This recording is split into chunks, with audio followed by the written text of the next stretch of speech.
J'aimerais te dire que tu es dans la présence de ton Père. Tu as ton voisin, tu es dans la présence de ton Père. Alléluia. Il se souvient de ta prochaine.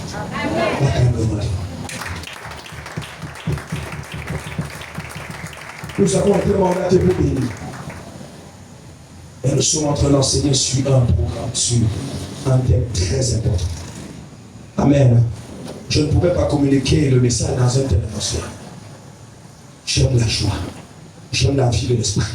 Et je sais que là où il y a la joie, il y a l'esprit de l'éternel. Ne pensez pas un instant que quand vous êtes triste, le Seigneur est content. Non.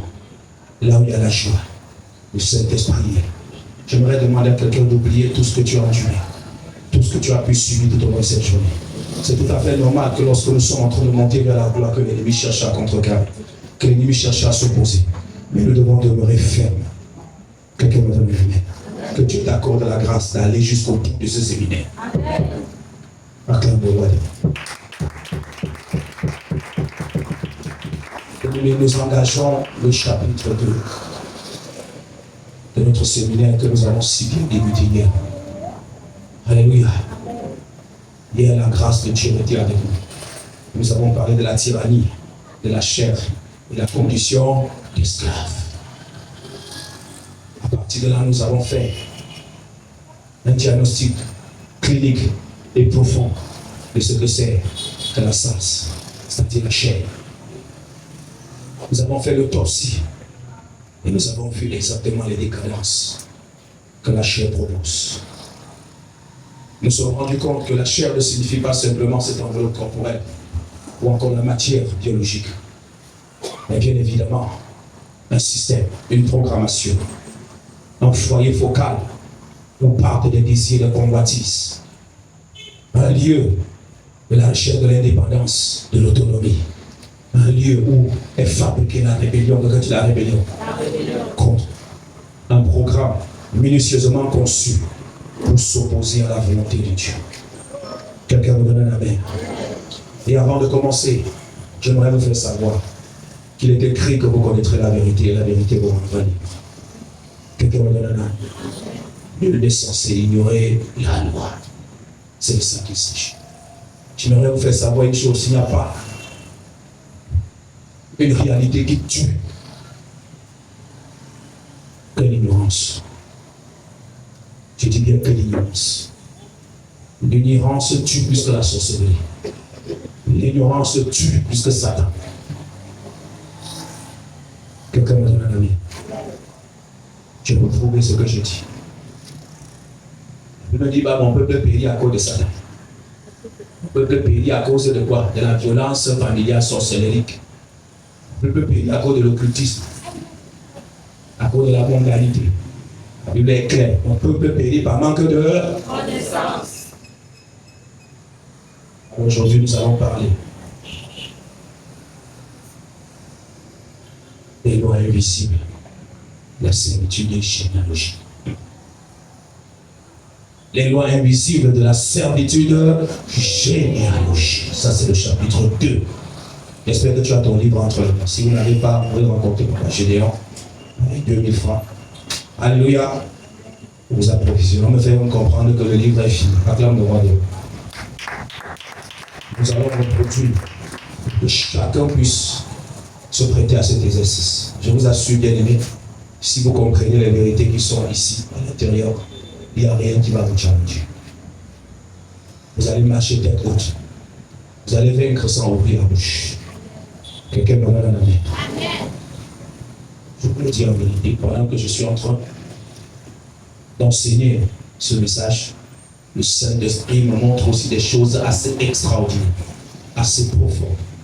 Que ce soit concernant ma propre vie, que ce soit concernant vos vies aussi. Et je suis assez émerveillé de voir à quel point le Saint-Esprit voulait collaborer, voulait communier, voulait être un partenaire, un assistant pour nous conduire, pour nous donner la connaissance de certaines vérités, pour nous accompagner pour la vision qu'il a élaborée. J'aimerais dire à quelqu'un que tu n'as pas besoin de ta propre vision pour le projet de Dieu. Si Dieu t'a appelé, ce que tu as fait, c'est de marcher par son instant. Ce que tu as fait, c'est de chercher la connexion avec lui. Quelqu'un me donne un amen. Même si le plan physique, c'est comme si rien ne se passait. Mais crois-moi, le Saint-Esprit est en train de te préparer. Il est en train de te façonner. Il est en train de t'aiguiser. Le moment venu, tout le monde verra que tu es tranchant. Donne-moi ton meilleur amen. Bien-aimé, c'est pour nous allons définir la loi. Avant tout, nous devons savoir que la loi, c'est l'ensemble des règles qui organisent et réglementent la vie en société. Amen. J'ai dit, la loi, c'est l'ensemble des règles qui organisent et qui réglementent la vie en société. Amen.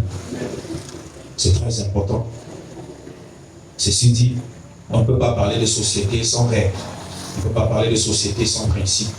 Même dans une entreprise, nous avons toujours des règles. Alléluia. On a toujours une constitution de l'entreprise. Tout comme nous avons une constitution nationale. Alors, bien-aimé, qui parle des règles parle aussi d'un contrat. Parce que la loi intègre les droits et les obligations. C'est pour cela que nous allons également nous apaisantir sur ce que c'est qu'un contrat. Parce que nous ne pouvons pas bien comprendre cette thématique, cette deuxième partie, sans évidemment nous parler de ce qu'on appelle un contrat. Un contrat, c'est avant tout un accord entre deux personnes qui intègrent, comme je l'ai dit tantôt, des droits et des obligations, et pas prévoyant des dispositions de répression en cas de violation. C'est dit, quand on parle d'un contrat, on voit aussi de l'autre côté des dispositifs, ou encore des dispositions qui visent à réprimer, alléluia, en cas de violation. Et quand nous lisons la Bible, celui qui nous a inspiré le contrat, c'est qui? Qui nous a inspiré le contrat dans la Bible? Qui est sûr que c'est Dieu? Qui nous a inspiré le contrat? Il dit Abraham. Et toi? Il parle ce qui vient dans ton cœur. C'est qui? Abraham. Qui a inspiré le contrat dans la Bible? Moïse. Qui a inspiré le contrat dans la Bible? N'aie pas peur. Oui. Noé. Qui a inspiré le contrat dans la Bible? C'est un séminaire. Nous pouvons un peu échanger. Je ne veux pas le bloc. Qui a inspiré le contrat dans la Bible? Amen. Donne-moi ton meilleur amen. Amen. Toutes vos réponses ne sont pas fausses. Amen. Parce que tous ces exponentialistes que vous venez de citer ont simplement fait un contrat avec Dieu. Et ce que je voulais vous faire savoir, c'est que Dieu est l'unique initiateur, le premier initiateur du corps. Amen. Nous le voyons depuis le jardin d'Éden, avec nos parents. Adam et Ève. Dieu a été formé. Il les a créés. Il a aménagé la terre. Il y a un très beau jardin à l'extrémité de l'Orient. Et il a amené l'homme dans ce jardin. Il a dit, tu mangeras de tous les fruits du jardin. Mais quant au fruit de l'arbre de la connaissance du bien et du mal, tu n'en mangeras pas. Car le jour où tu en mangeras, C'était le thème du contrat. Quelqu'un me donne un amen. Pour profiter de toute la beauté, la faune et la flore, les bénédictions que Dieu avait mis dans ce jardin, il fallait garder une simple loi. Manger de toutes les sauf le fruit de l'arbre de la connaissance du bien et du... Ça s'appelle le contrat. Ça s'appelle le contrat. Alors, bien aimé, Dieu n'a jamais marché sans contrat. Et nous connaissons nous-mêmes que dans cette société, il n'y a rien de sérieux qui ne peut se faire sans un véritable contrat. Quand tu as un travail par simple recommandation verbale, c'est que ce travail n'est pas sérieux. Quelqu'un me donne son amen. Amen. Quand un travail est sérieux, on établit quoi? On établit quoi? Il y a même une inspection de travail. Amen. Amen. Qui réglemente l'activité séculière. Nous avons des inspecteurs qui sont chargés de veiller sur le bon respect des clauses et des contrats qui sont établis. Pour vous dire que nous ne pouvons pas marcher ensemble sans contrat. Donne-moi un amen. Amen. Pour que vous soyez ici, nous avons déployé le contrat. Et quel est ce contrat? C'est la vision.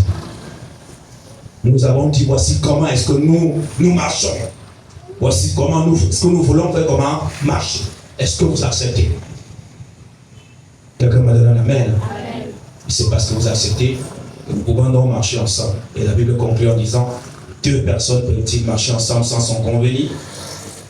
Certainement non. Pour que nous puissions marcher ensemble, il a fallu qu'on s'entende. Donne-moi ton amen. Alors tout ce que je viens de dire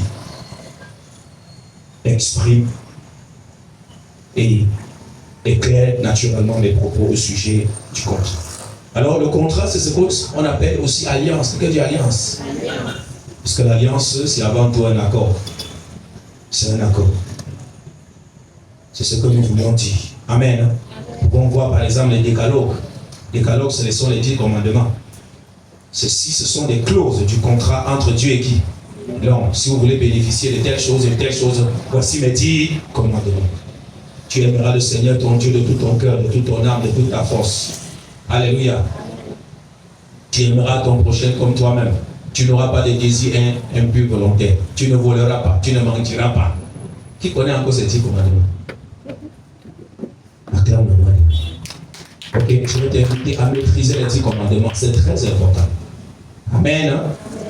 Oui, c'est très important de maîtriser les 10 commandements. Tu ne feras pas de faute et de témoignage. Vous savez, quand tu lis ces commandements, à chaque fois que tu pêches, tu te rends compte que tu es en train de défier la loi de qui? De Dieu. C'est comme le contrat de Deutéronome chapitre 28. Est-ce qu'on peut lire Deutéronome chapitre 28 à partir du verset 1er? Ou tapez rapidement que vous l'en dites. Action rich, please. C'est très important que nous puissions poser ces bases solides.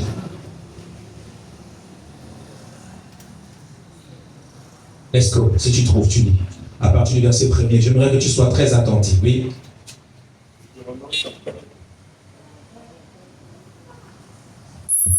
C'est trop fort. Deutéronome chapitre 28, à partir du verset 1er, je lis au nom de Jésus. Amen. Si tu obéis à la voix de l'Éternel, ton Dieu, Oui. en observant et en mettant en pratique tous ces commandements Oui. que je te prescris aujourd'hui, l'Éternel ton Dieu te donnera la supériorité sur toutes les nations. Te donnera la supériorité sur toutes les nations. Oui. Voici toutes les bénédictions qui se répandront sur toi. Voici toutes les bénédictions qui se répandront sur toi. Et qui seront ton partage. Et qui seront ton partage. Lorsque tu obéiras à la voix de l'Éternel ton Dieu. Dis la condition. Tu obéiras à la voix de l'Éternel ton Dieu. Let's go. Tu seras béni dans la ville. Tu seras béni dans la ville. Et tu seras béni dans les champs. Tu seras béni dans les champs. Le fruit de tes entrailles. Le fruit de tes entrailles. Le fruit de ton sol. Le fruit de ton sol. Le fruit de tes troupeaux. Le fruit de tes troupeaux. Les portées de ton gros et de ton menu bétail. Oui. Toutes ces choses seront bénies. Toutes ces choses seront bénies. Sauf que tu vas au verset 15. Verset 15. Oui. Mais si tu n'obéis point à la voix de l'Éternel. Mais si tu n'obéis point à la voix de l'Éternel ton Dieu. Si tu n'observes pas et ne mets pas en pratique tous ces commandements et toutes ces lois que je te prescris aujourd'hui. Oui. Voici toutes les malédictions qui viendront sur toi et qui seront ton partage. Tu seras maudit dans la ville et tu seras maudit dans les champs. Ta corbeille et ta huche seront maudites. Le fruit de tes entrailles, le fruit de ton sol sera comment? Continue. Toutes ces choses seront maudites. Oui. Tu seras maudit à ton arrivée et tu seras maudit à ton départ. C'est trop fort. Arrête-toi ainsi. Acclame la parole de Dieu.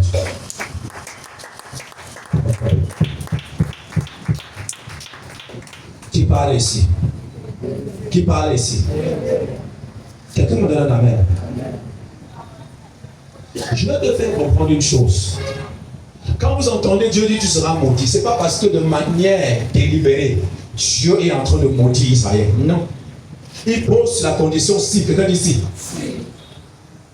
Et nous revenons au décalogue pour dire qu'ici c'est un contrat. Si tu fais comme ça, voici la bénédiction. Mais si tu refuses de faire ça, voici ce qui va t'arriver. Alors qu'est-ce que ça signifie? Je vais poser une question. Et j'aimerais que quelqu'un me réponde sincèrement. Si quelqu'un n'avait pas la connaissance de ce que Dieu vient de dire, et que la personne venait à enfreindre cette loi, la personne devait être bénie.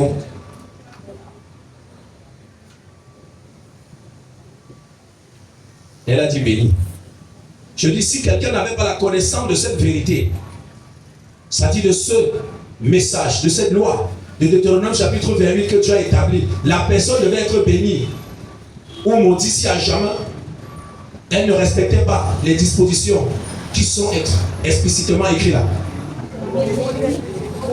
Béni, béni. Dis-le comment? Maudit. Béni. Dis-le comment? Béni. Comment? On va blesser. Hein? Est-ce que tu as bien compris ce que j'ai dit? Oh là là. Tu n'as pas bien compris, non? Si tu n'as pas bien compris, tu me dis, je répète. Nous avons vu, si Dieu a dit, si tu observes telle chose, voici les bénédictions qui vont te suivre. Et nous avons vu que si tu n'observes pas, voici les malédictions qui vont te suivre. Ça, c'est Dieu qui fait comment? Qui parle. Supposons que pendant que Dieu parle, tu n'étais pas là. Tu n'étais même pas renseigné pour savoir ce que Dieu a dit. Tu t'en fous même de savoir ce que Dieu a dit. Et tu te retrouves enfreint à ne pas faire ce qui devait te bénir. Et tu fais ce qui devait te maudire. Alors effectivement, tu dois être béni ou maudit. Maudit. La Bible a dit maudit. Tu dois être béni. Parce que tu ne connais pas. Parce que tu ne connais pas. Ok, question. Tu ne connaissais pas les lois qui étaient dans ta famille, non? Tu connais la sorcellerie qu'on avait fait avant que tu ne naisses. Maintenant, d'où vient-il que tu sois en train de vivre ça? Question. Tu devais être béni ou maudit? Maudit.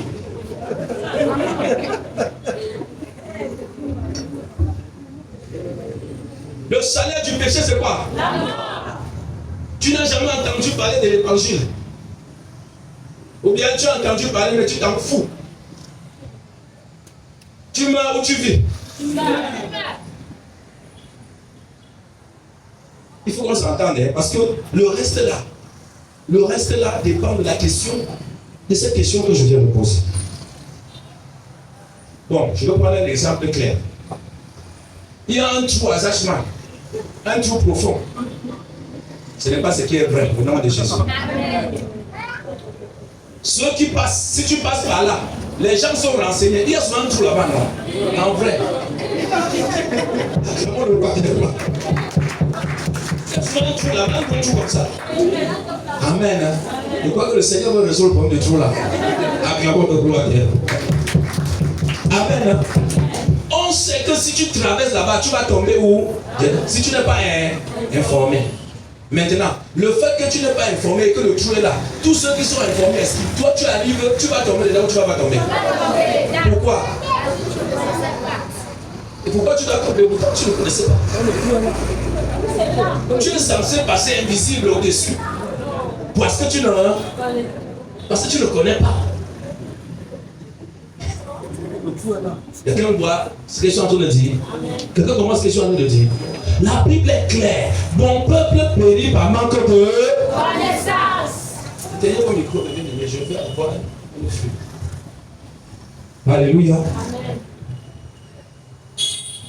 Je voulais dire à quelqu'un, ce n'est pas parce que tu ignores l'existence d'une loi spirituelle que cette loi ne s'applique pas à toi.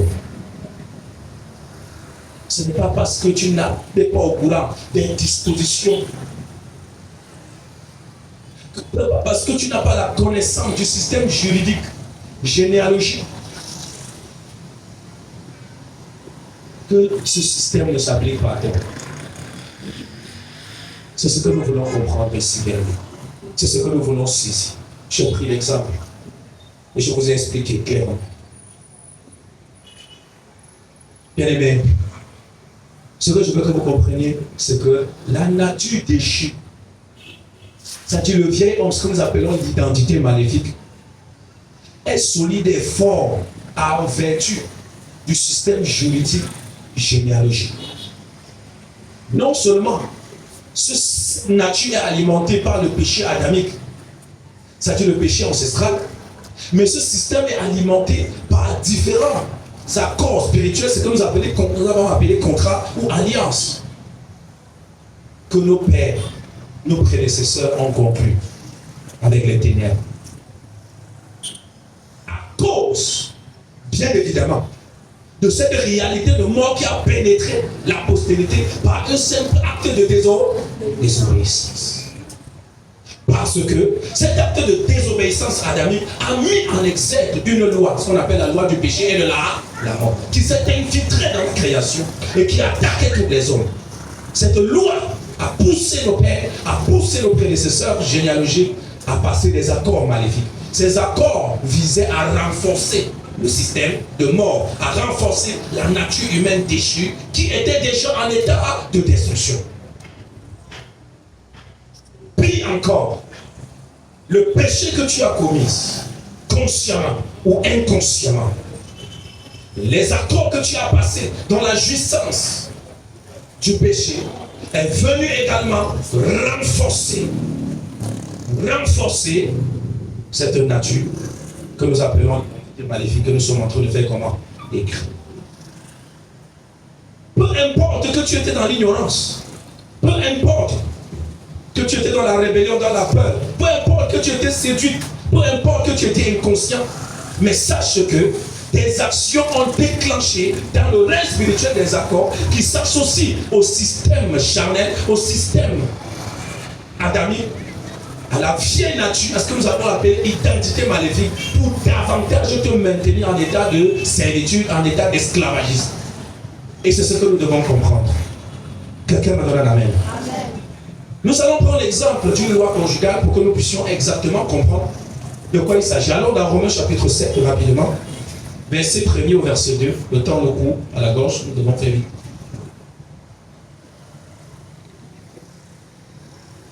Romains chapitre 7, verset 1 à 2, écoute.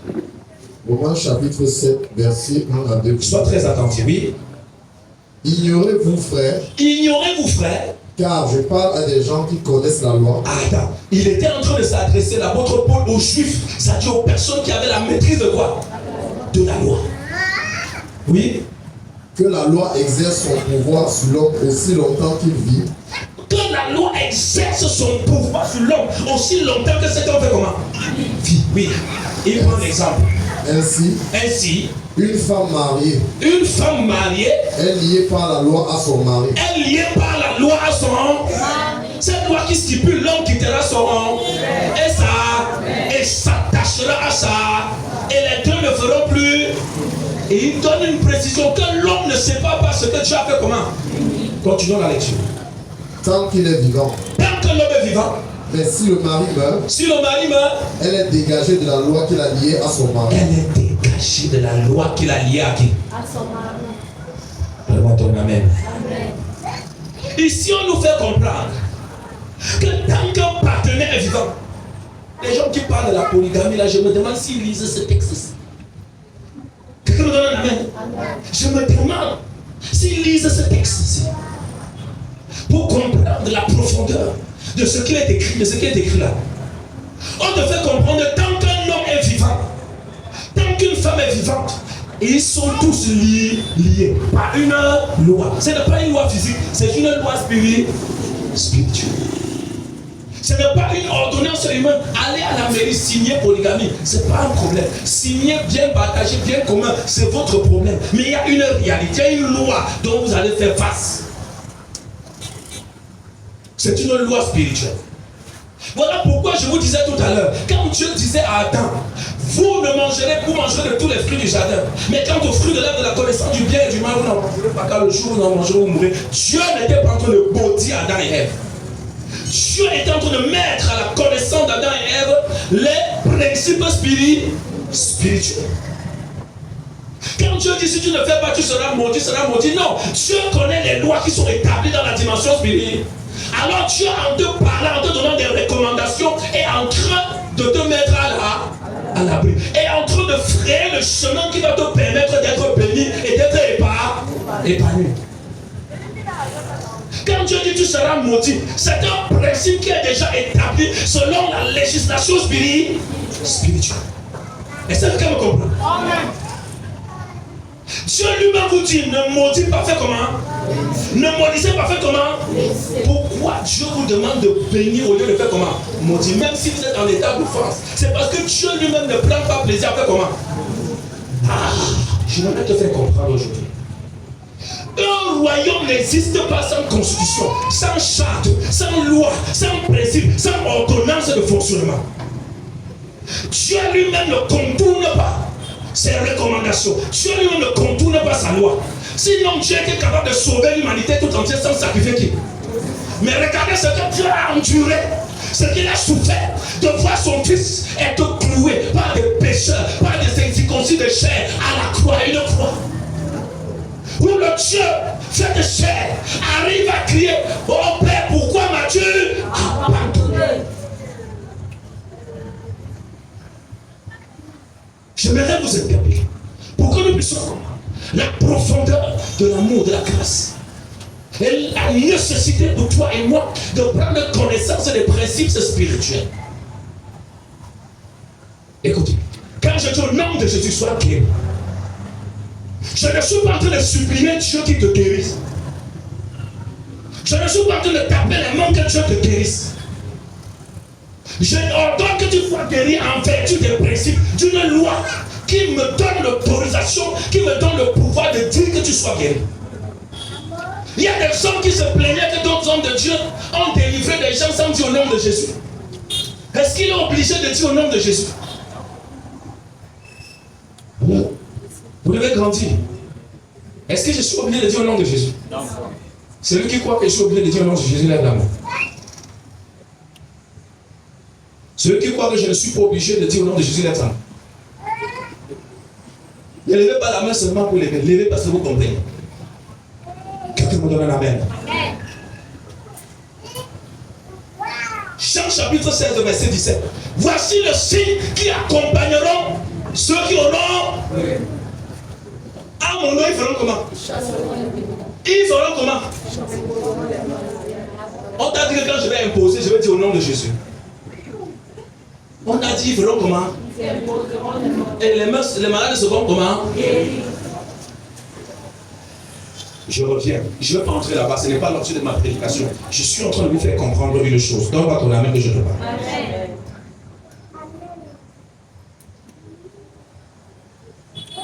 J'aimerais vous dire, revenons à l'analogie de la loi conjugale. On vous fait comprendre qu'un homme est lié à une femme en vertu d'une loi. Bon, allons en profondeur. Je suppose que tu te maries à une belle femme. Tu épouses un beau jeune homme. Tu arrives dans le foyer. Et tu te rends compte que ce monsieur t'avait menti jusque-là. Tu te rends compte que cette femme t'avait menti jusque-là. Ou encore tu te rends compte que la femme avait une maladie incurable dont la mort l'attend dans 3 mois, dans 1 an, dans 2, dans 3 ans. C'est là où tu te rends. Avant de te rendre compte, la famille a mangé la dot. La mairie a pris sa part. Le pasteur a béni jusqu'à déposer les pieds et les mains. Il a relâché toutes les bénédictions de l'univers dans votre relation. Tu arrives, tu te rends compte de la réalité. Question. Que vas-tu faire? Il y a trop de questions ce soir, n'est-ce pas? Que vas-tu faire? Question.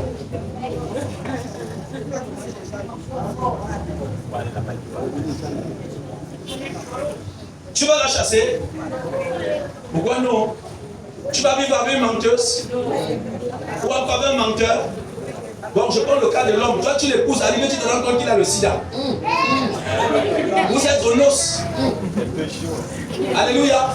C'est là où il arrive, il te dit que là où tu me vois là, j'ai le sida. Tu vas faire comment?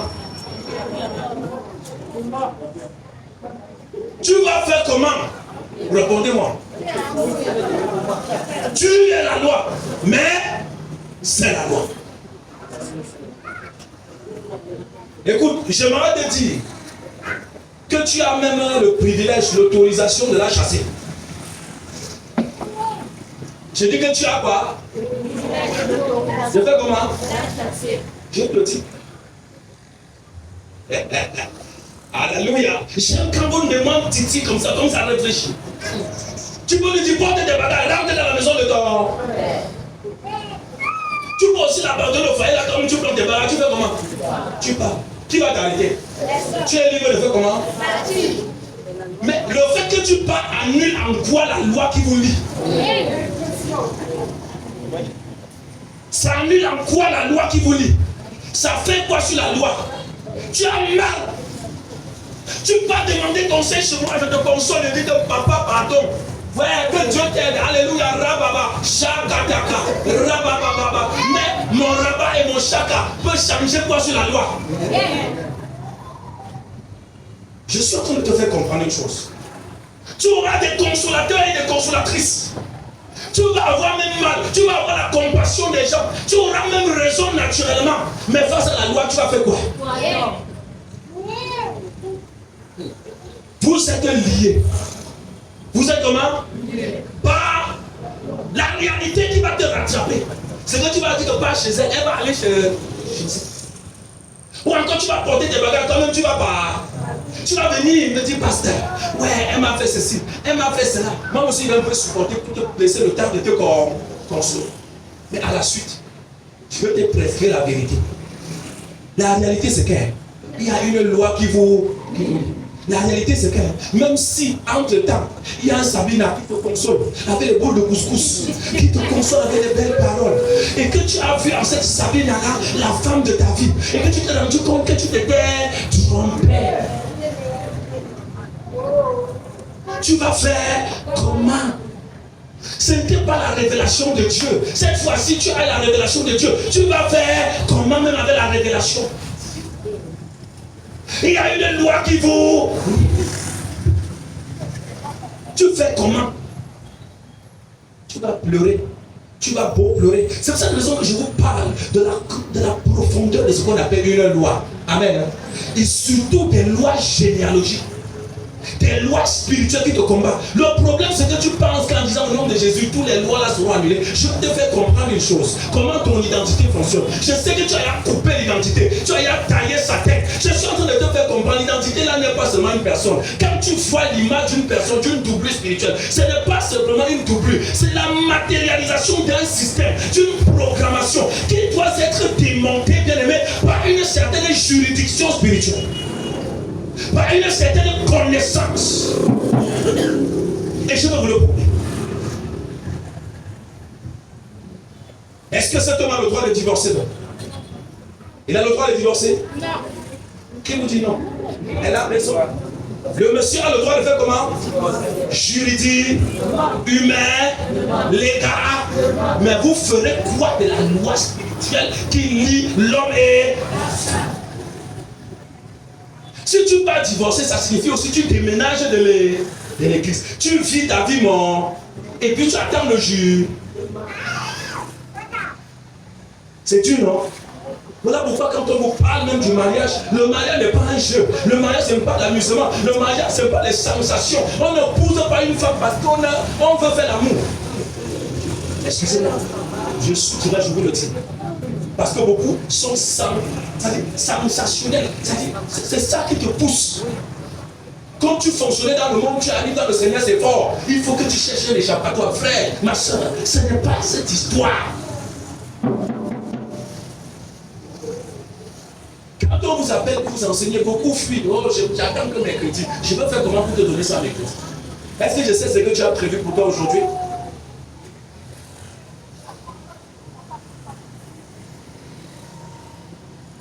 Il peut divorcer devant les hommes. Il peut aller. On va même prononcer le divorce. Il va faire comment de cette loi spirituelle qui est une loi divine, qui est une loi transcendantale. La seule façon de s'acquitter, la seule façon de se déconnecter, c'est que l'un des partenaires fasse comment? Meurt. Si tu es courageux pour aller tuer l'homme là ou tuer la femme, va nous tuer une femme. Mais sache qu'une autre loi va s'appliquer sur toi quand tu vas aller tuer. Ça sera la loi de quoi? Du meurtre. Et puis, il y a une autre loi qui dira tu ne tueras point. Ça va s'approcher à toi. Si tu veux, tu la laisses. Tu vas chercher ton appartement et puis tu prends ta chisa, tu pars là-bas. Les gens vont bien même comprendre, te consoler. Mais la réalité, c'est que tu es adultère. Et ce que la Bible me dit, c'est que les adultères n'hériteront pas quoi? C'est la réalité. La loi va te rattraper à tous les niveaux.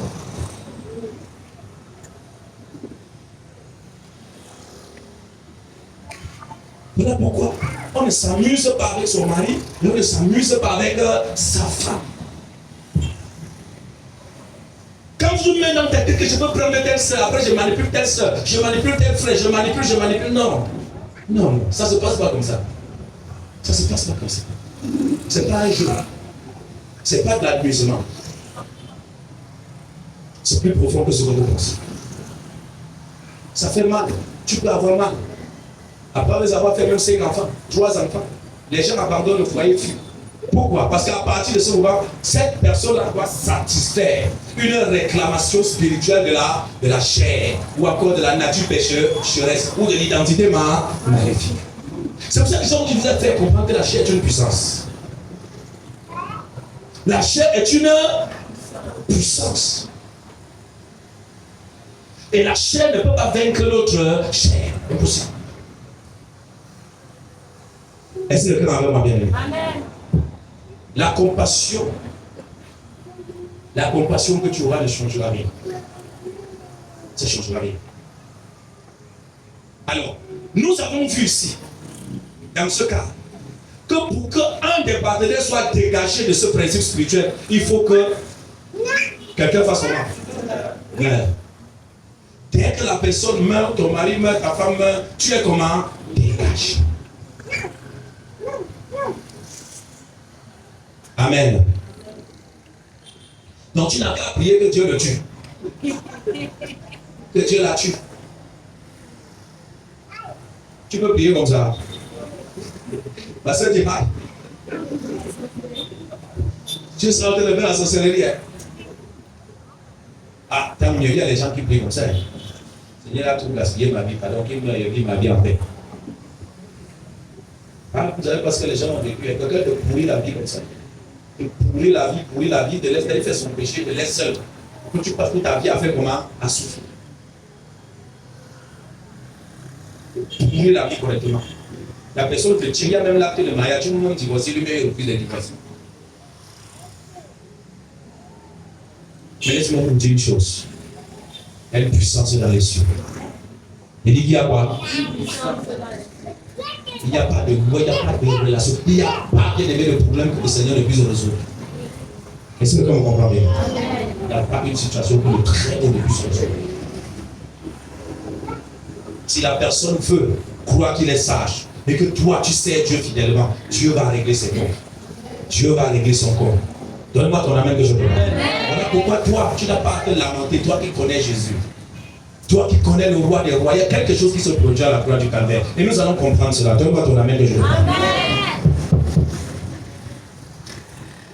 Voilà pourquoi, bien aimé, tant que l'époux ne meurt pas, tant que l'épouse ne meurt pas, nous demeurons liés. Voilà pourquoi la plupart d'entre nous, pour faire un parallèle avec la réalité légale, la juridiction originelle, tant qu'un ne meurt pas, les anciens maris ne meurent pas, la chair, la nature pécheresse, ça c'est l'ancien mari, c'est l'ancien partenaire tyrannique. Tant qu'il ne part pas, tu ne peux pas être dégagé. Là, je suis en train d'entrer dans le spirituel pour te parler de quelque chose. L'identité maléfique et l'identité à Christ. Si l'identité maléfique ne meurt pas, ce sera difficile que tu sois dégagé. Alors je vous ai dit dès l'entame de ce message que les condamnations, les contrats spirituels qui ont été engagés dans la jouissance du péché pendant le temps d'ignorance, les alliances qui ont été engagées dans tes origines et qui sont remontées jusqu'à toi, qui sont en train de te réclamer, tout ceci est incorporé dans l'identité maléfique, dans la vieille création. Voilà pourquoi une création déchue ne peut pas être rafistolée, ne peut pas être corrigée. Il faut absolument que l'ancienne création fasse comment? Meure. Voilà pourquoi il fallait absolument que Jésus-Christ fasse comment? Meure. Est-ce que je suis descendu? Est-ce que quelqu'un me comprend? Amen.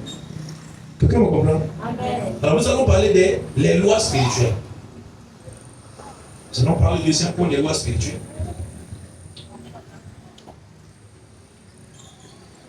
Le point A, nous parlons des contrats. Le point B, nous parlons des lois spirituelles.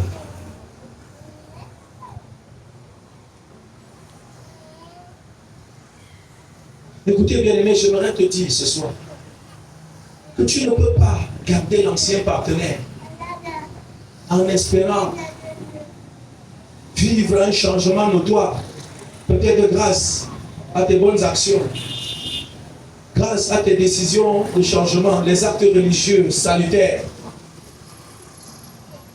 Tu ne peux pas.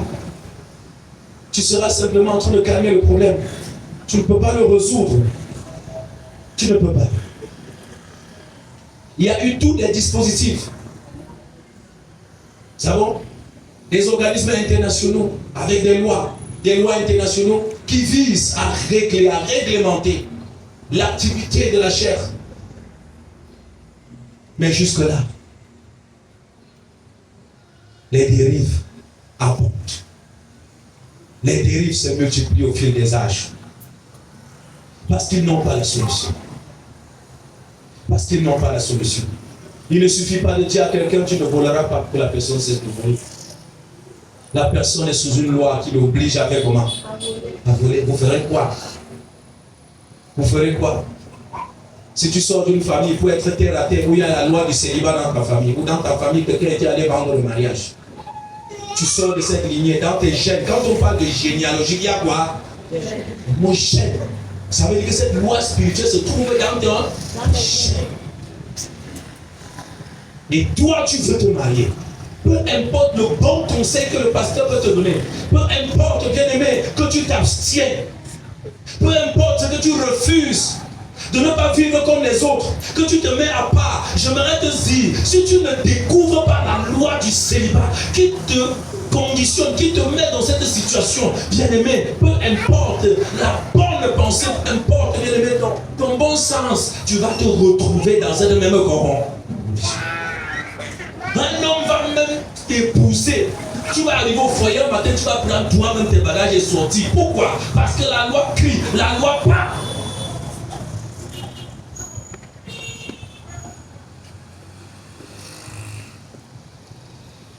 Bien-aimé, ce n'est pas parce que tu es arrivé dans un foyer que la loi a été brisée, jamais. Combien sont entrés dans le foyer et ressortis, rentrés chez eux? Combien? Quand la loi parle, quand la loi crie, vous avez un homme qui, dans sa famille, est sous une juridiction maléfique qui ne l'autorise pas à prendre une femme, qui l'autorise à prendre 5 familles, doit être polygame. Et puis toi, tu viens, tu veux signer une place. Tu aurais beau bagarrer, tu aurais beau lutter, tu aurais beau faire tes efforts, mais ce monsieur va te tromper. Tu es belle, frère, je vous assure. Vous voyez souvent des belles femmes, excusez-moi de vous parler, belles femmes, et tu vois un monsieur qui trompe cette femme, tu te poses la question, mais ce monsieur-ci, qu'est-ce qu'il cherche même au final? Vice versa. Vice versa. Vous ne pouvez pas comprendre. Vous ne pouvez pas entrer dans les chaînes de ce monsieur pour comprendre. Oui, vous ne pouvez pas comprendre. Bien-aimés, ce que je suis en train de vous dire, c'est que nous devons chercher la délivrance en profondeur. Vous pensez qu'à la lumière de ce que je viens de vous expliquer, il suffit de déclarer seulement sur quelqu'un que soit béni pour que tout change? Il suffit seulement que tu tombes, que tu t'enroules pour que tout change? Tu connais quelle loi spirituelle qui encadre ta vie?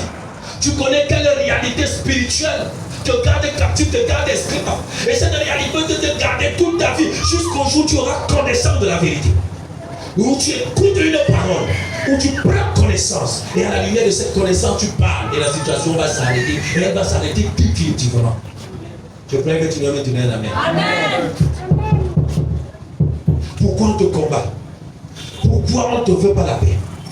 Pourquoi les couches de nuit? Pourquoi les nourritures nocturnes? On veut toujours que tu manges.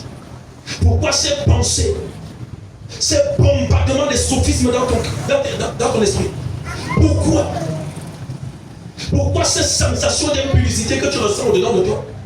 Tu es un enfant de Dieu, tu ne fais rien de mal. Mais ce qui est dans ton esprit, c'est une usine de fabrication des choses. Pourquoi ça? Tu dis que tu ne tombes pas. Mais les fantasmes qui sont dans ton esprit dépassent la personne qui est tombée. Pourquoi ces choses? C'est une loi. C'est une programmation. Il n'y a pas sujet de rire. La personne est malade. La personne est souffrante.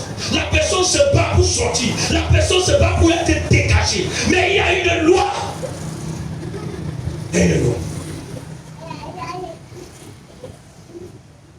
Colossiens chapitre 2. Bien-aimé, j'aimerais te dire avant qu'on le lise, c'est que l'ancienne nature doit mourir. L'ancienne nature doit faire comment? Doit mourir. Sinon, peu importe les déclarations prophétiques qu'on fera sur ta tête, tu ne pourras pas mourir. Tu auras une sensation de semblant de lumière, mais demain matin, tu te rendras compte que c'était condamné. Et là, c'est Dieu. Je vais vous amener dans une certaine profondeur pour que vous compreniez. Dieu, pour pouvoir gérer de manière juridique et légale la loi du péché et de la mort, a sacrifié son fils bien aimé. Et je vais vous montrer le processus que le Seigneur Jésus-Christ a utilisé pour éteindre la chair. Et quand nous disons qu'il est le chemin, la vérité, la vie, ça veut dire qu'il est le prototype que nous devons copier pour pouvoir vaincre, pour pouvoir dominer, pour pouvoir imposer silence à l'identité ma. Quelqu'un me donne un amen. Amen. Quand nous lisons, la Bible déclare que l'aiguillon de la mort, c'est quoi? C'est quoi? L'aiguillon de la mort, c'est quoi? Parce que par la désobéissance, le péché est entré dans la créée. Et par le péché, là. Amen. Hein? Maintenant, Dieu envoie son fils pour résoudre ce problème. Mais regardez comment Jésus-Christ va procéder pour résoudre le problème de la nature humaine déchue. Pour déconnecter la nature humaine déchue. Pour que la nature humaine déchue meure. Il ne suffit pas de dire au nom de Jésus de tuer l'ancienne identité. Je te brise, je te chasse. Il y a une certaine compréhension que tu dois avoir. Et ce séminaire est venu pour te donner ces clés, pour te donner ce secret. Ce séminaire est venu pour t'instruire, pour que tu aies une victoire totale, une victoire complète. Amen. Amen. Jésus dit, l'aiguillon de la mort, c'est quoi? La Bible présente Jésus par Jean-Baptiste. Voici pour l'agneau de Dieu qui fait comment? La mission de Jésus, c'est d'éteindre l'identité maléfique. Par conséquent, de faire de toi une nouvelle création. C'est d'anéantir la mort qui est entrée dans la création. Parce que la finalité de l'identité maléfique, c'est quoi? C'est la mort. Mais ce que Jésus fait, comme la façon dont le Seigneur est présenté, c'est comme l'agneau qui fait comment? L'agneau qui fait comment? L'agneau qui fait comment? L'agneau qui fait comment? Quand on vous présente un agneau, l'agneau est destiné à la boucherie. Dis à la boucherie. La Bible te dit, comme un agneau muet qu'on mène à la boucherie, lui, il n'a pas opposé de résistance. Parce qu'il fallait que l'agneau soit comment? Égorgé. Pour que le péché soit comment? Alors, parallèlement à toi, pour que l'activité du péché soit ôtée, tu dois te soumettre à 1 Pierre chapitre 2. Rejetant toute dissimulation, après avoir reçu Jésus-Christ comme Seigneur et Sauveur, vous devez abandonner le péché et rechercher comme un nouveau-né le lait de la parole afin que vous croissiez pour le salut. La première des choses que le Saint-Esprit met à notre disposition après que nous ayons confessé Jésus, c'est l'abandon des œuvres mortes. Par la puissance du Saint-Esprit que tu as reçu. Ça dit que tu es entré dans le processus d'éteindre la vieille création. Au même titre que Jésus, pour que tu puisses éteindre la création, tu vas commencer par éteindre tes propres désirs, tes propres tendances. Ça veut dire que tu dois prendre une décision douloureuse qui fait office de sacré, au même titre que qui? Que Jésus. Donc le tout n'est pas, tout est déjà accompli, c'est une réalité positionnelle, mais elle doit devenir fonctionnelle en vertu de ton engagement. Voilà pourquoi il dit l'aiguillon du péché, c'est quoi? Mais il te dit encore deuxième chose, sa puissance c'est quoi? La loi. Dis la loi.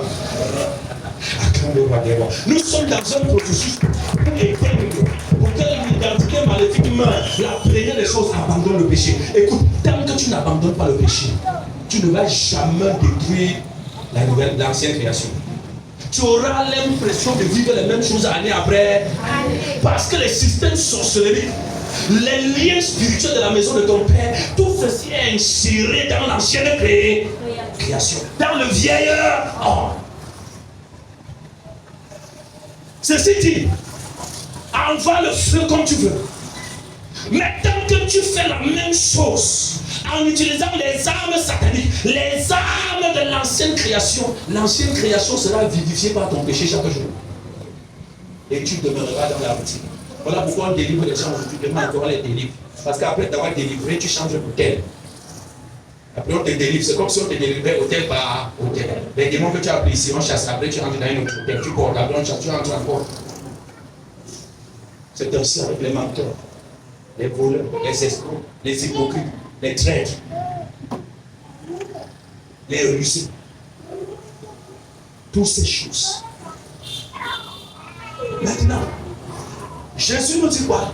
La puissance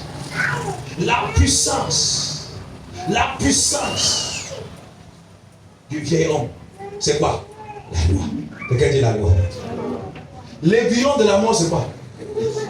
Et sa puissance, c'est quoi? D'accord. Tu marches dans la sanctification, tu te bats. Mais il y a une chose. Les gens se posent la question, pourquoi je marche dans la sanctification? Je crains Dieu, je m'écarte de tout ça. Pourquoi toujours les liens? Pourquoi toujours les oppressions? Pourquoi? Il y a une réalité que tu dois connaître, la loi. Est-ce que tu connais les lois de tes origines? Est-ce que tu connais les lois qui te maintiennent dans cette situation, dans cette condition, dans cette réalité? La Bible est claire. Vous connaîtrez la vérité et la vérité vous affranchira.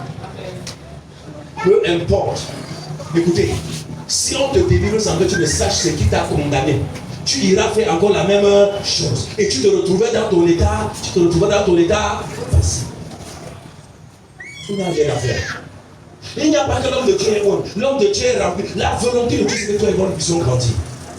C'est la seule solution pour en découvrir avec la vieille nature. Merci de que vous compreniez. Acclamons Jésus de Nazareth.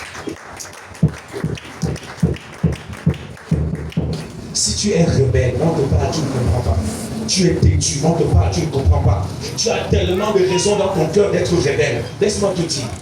On s'est seulement rencontrés. Tu as tes réalités qui viennent de tes origines. Et tant que tu ne marches pas dans cette vérité, fais ce que tu veux. Les réalités vont finir par faire comment? Te rattraper. Peu importe le temps. Peu importe. Faites ce que vous voulez. Ce n'est pas l'histoire que quelqu'un n'est pas bon. C'est l'histoire que tu as appris comme conscience. Est-ce que tu connais les lois qui gouvernent ta famille? Je vous ai dit que le spirituel est coordonné par une législation, par un principe juridique, par un système juridique que tu dois maîtriser. Pourquoi la tendance dans ma famille c'est comme ça? Vous avez entendu les gens dans notre famille, les gens sont comme ça. Dans notre famille, les gens ne voyagent pas. Dans notre famille, pour que quelqu'un ait l'argent, c'est trop dur. Il faut que tu bagarres, il faut que tu luttes. Pourquoi? Dans notre famille, regardez, les gens ont telle tendance ou telle autre tendance. Dans notre famille, les gens sont trop colériques. Dans notre famille, les gens se fassent facilement. Dans notre famille, il y a trop de voleurs. Il y a des familles des voleurs. Le père était voleur, l'enfant est sorti aussi voleur. Je m'intéresse à quelqu'un, tu penses que si aujourd'hui tu voles, ton enfant qui sort là de ton sein, il va être quoi? Voilà pourquoi nos parents étaient plus sages que les jeunes de cette génération. Parce que pour donner une femme à son enfant, la maman et le papa se rassuraient de faire un diagnostic profond de la famille où sort qui? La femme. Peu importe le bon comportement de la femme. Peu importe la bonne attitude de la femme, on étudiait la famille. Et le père peut te dire que si tu prends un enfant là-bas, tu m'as enterré. Et quand le père disait ça, l'enfant ne pouvait plus essayer. Pas nos enfants d'aujourd'hui. Pas les gens d'aujourd'hui. Vous dites que vous êtes trop amour, c'est vous qui faites des catastrophes. Puisque nos pères même qui donnaient les femmes à leurs enfants. Oh, je ne l'aime pas. Tu ne l'aimes. Tu sais si tu es en train de l'aimer ou pas. Est-ce que ce n'est pas le système qui est en train de commanditer ce mariage? Beaucoup sont mariés à l'église, mais mariés par le système. On a une vieille aimée ici, mariée à un occultiste, avec révélation. C'est quand elle arrive ici que le Seigneur commence à montrer les planifications, les programmations, avec les rêves, alors que le jour se mariait, les pasteurs ont prophétisé, elle-même a vu en révélation, et le mari a vu en révélation. Mais elle n'avait jamais vu que c'était un occultiste. Maintenant, quand il allait sucer sa vie, sucer sa gloire, la personne est devenue vide. C'est là où on commence à chercher Dieu. Quand elle engage la recherche du Seigneur, le Seigneur lui dit, bon, qu'est-ce que ta voix t'a donné? Qu'est-ce que ta voix t'a donné? Toi, tu es venu en Christ. Autrefois, on venait te consulter parce que tu avais les visions.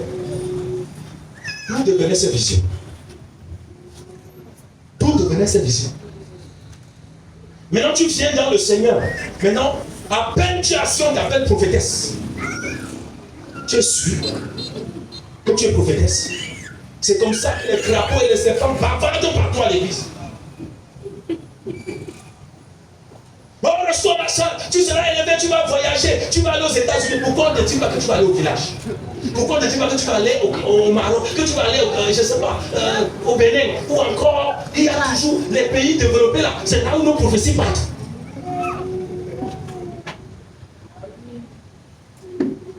Est-ce que vous comprenez bien? Si elle te dit ici, ainsi parlait l'Éternel, ma fille, Dieu me dit que ta bénédiction est dans ton village. La prophétie là est annulée à l'instant. La prophétie là mérite un examen comment? Approfondi. Mais la prophétie qui part au Canada, aux États-Unis, qui part en Allemagne, la prophétie là n'a pas besoin de foi. L'examen approfondi. C'est direct, c'est bon direct. Acclamons le roi des rois.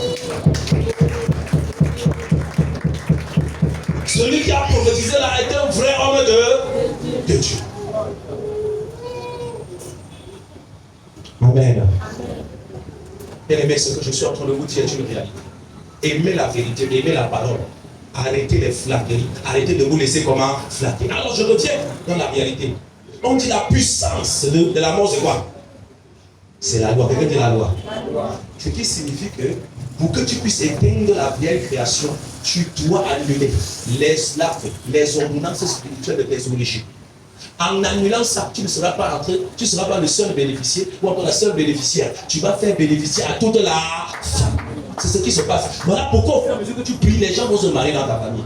Au fur et à mesure que tu cherches Dieu, les situations difficiles vont se débloquer. Tu seras étonné d'avoir des bonnes nouvelles dans ta famille pendant que toi tu es encore dans le feu. Quelqu'un me donne un amen. Pourquoi? Parce que tu as rompu certains liens, tu as brisé certaines lois, tu as annulé les décrets spirituels qui existaient dans ta famille par la connaissance de la vérité. Même si les gens ne me reconnaissent pas. Mais tu es l'acteur principal, l'acteur majeur du changement. Voilà pourquoi une femme qui est à genoux, qui prie, il n'y a pas de raison que la maison ne manque de pain. Il n'y a pas de raison que ton mari prie, ne prie pas. Je m'adresse aux femmes. Laisse-moi te dire une chose. La femme sage fait comment? On dit pas l'homme sage, on dit qui? Pourquoi la femme sage? Parce que la femme sage n'est pas celle qui baba, qui crie tout le jour. La femme sage est celle qui est dans le lieu secret. La femme sage est celle qui connaît la réalité spirituelle de sa maison, la réalité spirituelle de son mari. Tu peux délivrer ton mari. Donne-moi la main. Un vrai homme n'est rien sans sa femme. C'est vous dit vrai. Je ne dis pas ça. Je dis un vrai homme n'est rien sans sa femme. Il faut qu'on le reconnaisse. Oui. C'est pour cette raison qu'un frère veut vraiment se marier. Il ne se marie pas comme ça. Il cherche la femme de sa destinée. Pas celle qui va fuir la bataille quand c'est fort. Mais celle qui va se dédier à tes côtés, côté sous vous, sous tes côtés portes. Tu es dans la faiblesse. Tu entends la nuit, mon mari prospère. Seigneur, élève-le. Seigneur, dégage les sirènes à côté de lui. Père, j'attaque tous les sirènes qui viennent contre mon mari. Au nom de Jésus. Donne-moi la main. Ne m'arrive pas parce que j'ai des plaquettes de chocolat. C'est quoi les plaquettes de chocolat? Quelqu'un me donne un amen.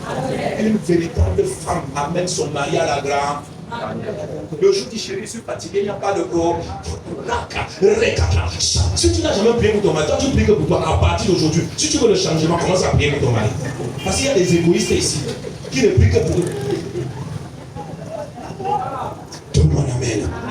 Seigneur, protège-le. Seigneur, écartez les lions sur son chemin. Il se lève le matin, chérie, viens. Viens. Chérie, le Seigneur m'a montré. Je n'arrive pas à me cacher. Alléluia.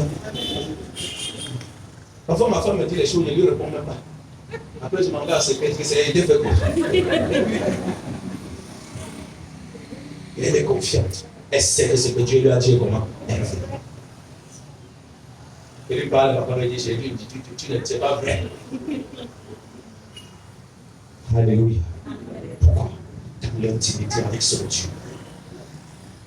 Et Dieu aime les femmes, ça il dit, quand une femme est debout et qui prie, il n'y a rien à faire. Même si tu es géant, comment tu vas tomber? Il dit, tu vas tomber, je sais de quoi je parle. Amen. Arrêtez de toujours bavarder, soyez dans l'intimité avec Dieu. Dans le secret avec lui.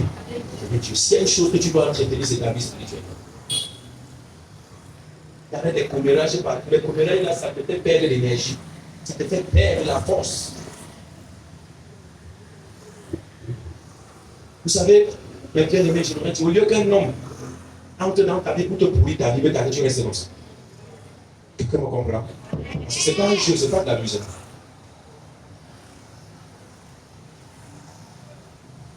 Alléluia.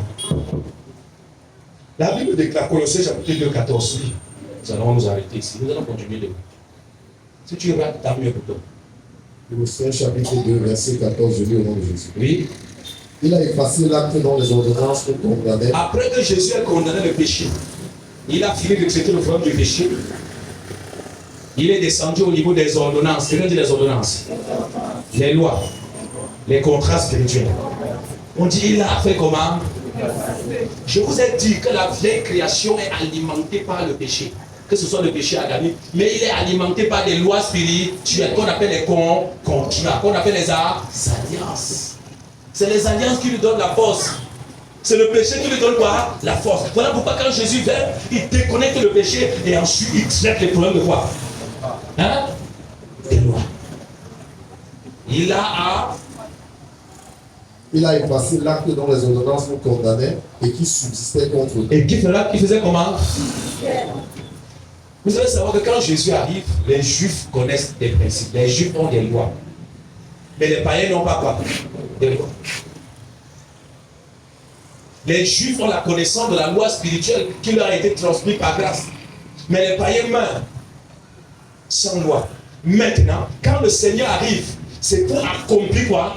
La loi. Voilà pourquoi il dit que Christ est la fin de quoi? De la loi, pour la justification de quiconque croit. C'est-à-dire, l'alliance se déporte. Le contrat de vie change. Les exigences de la loi. Qui disait le salaire du péché, c'est quoi? Quand Jésus arrive, il accomplit la mort dont la loi exige. Maintenant, il met les païens et les juifs au même niveau. Maintenant, il va être sauvé, pas par la religion, pas par la loi, pas par le judaïsme. On est sauvé par la foi. En qui? En ce sacrifice qu'il a fait. Par la connaissance de cette vérité. C'est pour cette raison qu'on dit, vous connaîtrez la vérité vous s'affranchira. La connaissance de cette vérité transfère automatiquement une autorité spirituelle dans ta vie. Oui, venue pour t'aider à arrêter cette loi. Cette loi que le Saint-Esprit t'a révélée. Pourquoi le Saint-Esprit te révèle dans ta famille? Il y avait quelqu'un comme ça qui avait fait telle alliance et à partir de lui, regardez ce qui ne va pas dans ta famille. Voilà un contrat spirituel que tu as pris connaissance. Maintenant, pourquoi le Saint-Esprit te révèle ça? Et si c'est te révèle pourquoi tu restes là-bas, le problème c'est que tu ne crois pas que tu peux arrêter ça. Le problème c'est que tu te regardes par rapport à la chair. Tu ne constates pas que le Seigneur est venu, pas pour te rafistoler, mais il est venu pour te recréer. Par ta nouvelle personne, une nouvelle identité, par le Saint-Esprit qui habite ton homme intérieur. Tu dis, il est écrit, il a effacé l'acte dont les ordonnances me condamnaient. Alors je décrète que la loi du célibat, la loi de la limitation et de la pauvreté qui sévit dans ma famille s'arrête à ma porte. Je stoppe ça à partir de ma génération. Tu ne traverseras pas mon sang. Que cette loi meure dans mon gène, meure dans mes chromosomes, meure dans mon ADN. Voilà pourquoi je fonctionne comme un guerrier. Comment que tu vas acclamer le roi? Je ne vais pas crier. J'exprime une réalité que je conçois dans mon esprit. Et les mecs, arrête de pleurer. Tu pleures pour rien. C'est pour ça que les hommes, je vous ai montré que cet homme-ci, aussi longtemps qu'il était lié à une femme, il va pleurer, se lamenter, recevoir des consolations, mais ça ne va rien changer par rapport à sa situation. Cet homme va prendre conscience, quitte à ce que l'autre partenaire, le vieux partenaire de la chair, la meurt. Quelqu'un me donne la main. Oui. Quand je parle de partenaire, je ne parle pas de l'être humain. Je parle de la chair. Je parle de la nature maléfique, de l'identité maléfique. Toi, on t'a condamné à répliquer le même système de maraboutisme et de fétichisme familial. Chaque fois que tu dors, l'esprit de divination vient t'attaquer. Toi, là, tu veux finir magnétique. En train de siffler sur un tuyau partout en forêt. Ouh, tu siffles, tu appelles qui? Les gens viennent, tu tapes les pieds, mais tu vas fou ou folle. Tu parles des langues bizarres. Frère, bien-aimé, je suis en train d'essayer un peu d'expliquer cette réalité. Écoutez, ce système n'a pas peur. Je vous assure et je peux vous rassurer que tous les chefs coutumiers ne sont pas fiers de ce qu'ils font. Amen. Je vous assure que même les marabouts, à un moment donné, sont comment? Fatigués. Mais ils sont obligés de défendre le système, sinon il va subir. Beaucoup sont au week-end, au village, pour allumer le feu chaque jour. Chaque week-end, il doit aller allumer le feu sur les crânes de son arrière-grand-père. Vous pensez que ça me plaît toujours? Le problème, c'est qu'il a trouvé un 6. Tout le monde fait comment? Il va faire comment? Il n'a pas trouvé une voie. Je vous assure, sur l'évangile entre dans de tels villages, avec puissance, avec feu, tous ceux-là vont démissionner. Quelqu'un me comprend? Et ils vont faire comment? Ils vont démissionner. Je vous le dis en vérité. Celui qui ne va pas démissionner, qui va s'attacher à son système, va mourir.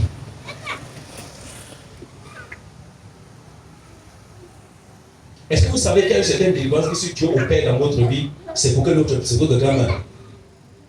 Je vous dis en vérité. Il y a des grâces que si Dieu te donne, tu vas appauvrir quelqu'un qui était même ton modèle. Parce que ce qui ne sait pas, c'est qu'il trafiquait, fonctionnait avec ton moral. Dieu envoie des anges dans ce monde avec des lumières, avec des grâces et des capacités. Il y en a qui sont des anges, qui sont des lumières que tu envoies sur la terre. Et quand les occultistes voient ce genre de lumière, qu'est-ce qu'ils font? Ils vont tout faire pour te courtiser. Ils vont tout faire pour chercher ta présence, pour chercher une connexion avec toi. Ils vont te donner beaucoup de choses que tu devais, ils vont te donner. Mais tu ne sais pas ce que tu gagnes. Tu vas te rendre compte que ta vie est toujours bizarre. Le moyen, il n'y a pas. La santé, il n'y a pas. Il y a des choses, il n'y a pas. Il y a toujours quelque chose que tu ne comprends pas.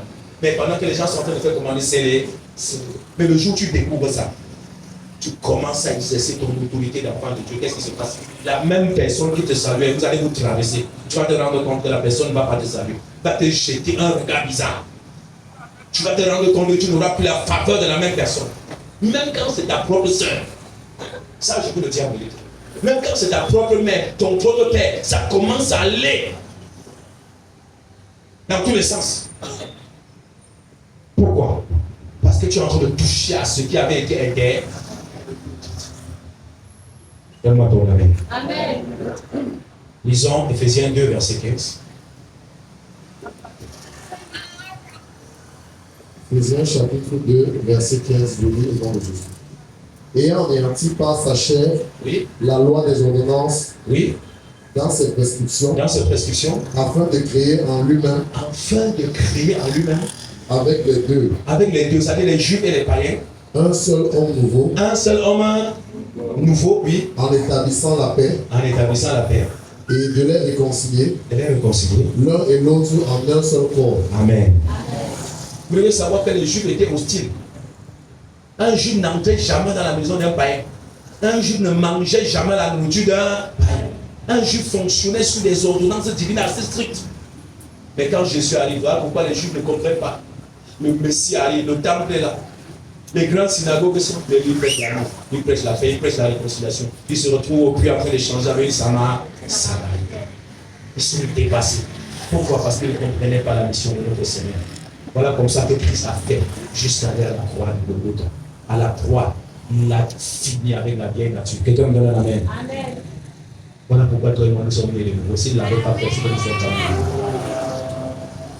Et si Christ a accompli la mission de ton Père, de son Père, toi et moi, nous devons accomplir notre mission. Amen. Par l'homme nouveau, à crucifier la chair par la même démarche. Est-ce que tu me donnes un amen? Amen. Du Seigneur Jésus. Seigneur Jésus. À l'écoute de ce message. Tu connais les lois, les ordonnances, les contrats spirituels rattachés à ma lignée généalogique, rattachés à mon sang, rattachés à ma vie d'autrefois. Seigneur Jésus, je t'en supplie, par ta grâce et par ta compassion, ouvre mes yeux, donne-moi la connaissance de cette juridiction. Donne-moi la connaissance de ces contrats, de ces accords et de ces alliances. Élève ta voix, prie là où tu as assis sincèrement.